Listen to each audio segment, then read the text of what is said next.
You're watching Vocabulary for Fluency. Welcome to my channel. I am Ogaide Faith Iripia.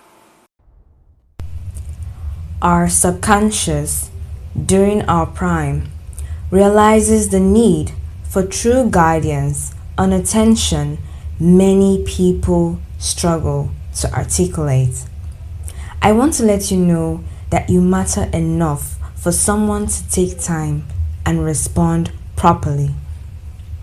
I received a question that I believe will help many of us, and it reads, I just need advice between navigating academics and spiritual life.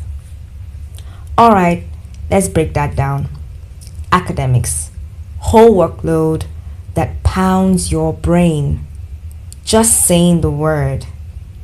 Not professors or personas in such field, but courses of study taken at a school or university.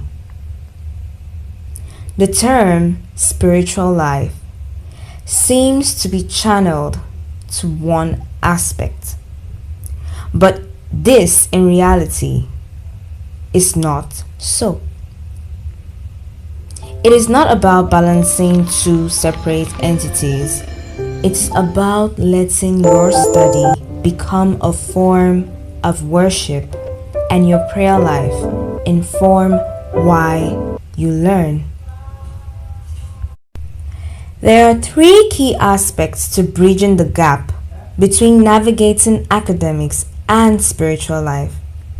The last one will help you apply the first two efficiently. First key. Here's a small habit.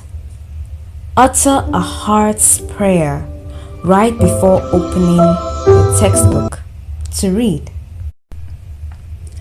Junior secondary school was full of ups and downs because one can attend all church, religious activities, even be in the choir, and yet lag behind in one's academics just because you don't take it seriously.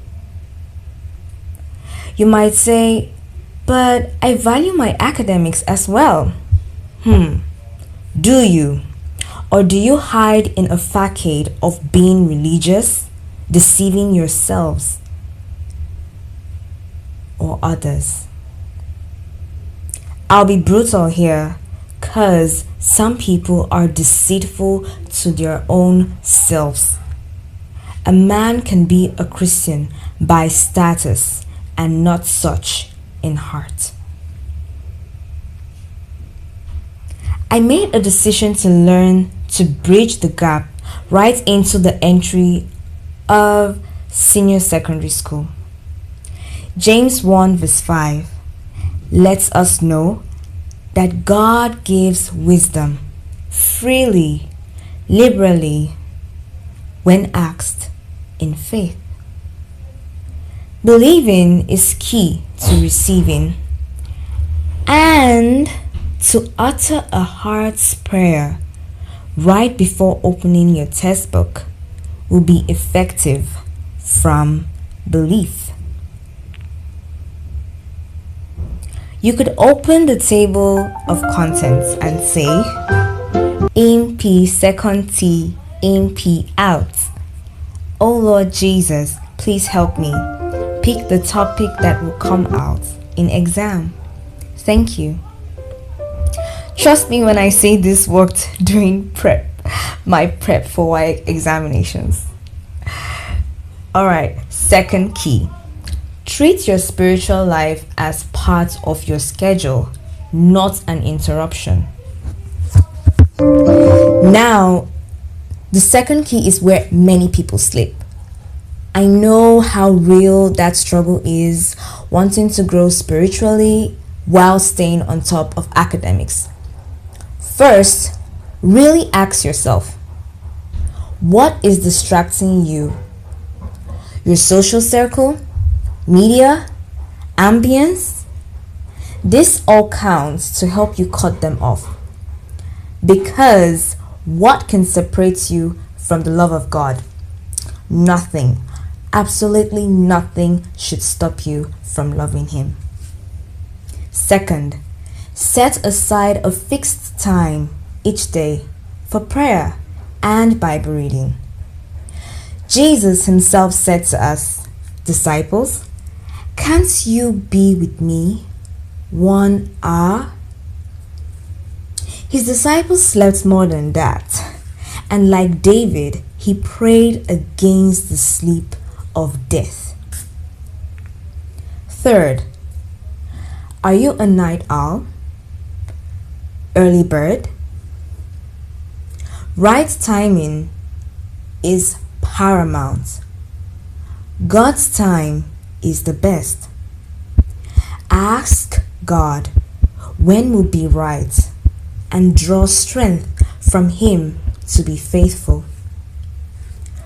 For instance, if you wake up 2 a.m., let the first hour be for deep prayer and Bible reading. Then dive right in to your first reading session for the day in the next 1 to 2 hours. Prophet T.B. Joshua reminds us that prayer and Bible reading must always go together.